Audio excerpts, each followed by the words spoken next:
মানব সেবা এক মহান ইবাদত, আর এই মহান দায়িত্বকে জীবনের ব্রত হিসাবে নিয়েছেন কিশোরগঞ্জের পাকুন্দিয়ার প্রত্যন্ত গ্রামের এক মানবদরদী নারী ফরমুজা লিলি।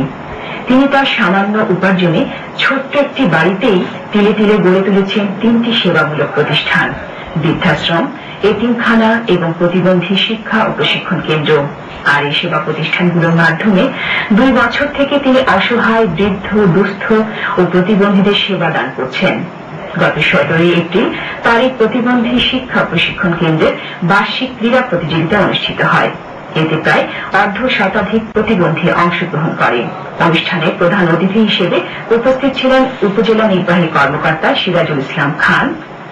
এছাড়া বিশেষ অতিথি হিসেবে উপস্থিত ছিলেন বাংলাদেশ টেলিভিশনের প্রতিবন্ধীদের বিশেষ সংবাদ উপস্থাপক মনোয়ার হোসেন, উপজেলা সমাজ সেবা কর্মকর্তা মোহাম্মদ আলী ও বিভিন্ন সরকারি বেসরকারি কর্মকর্তাগণ।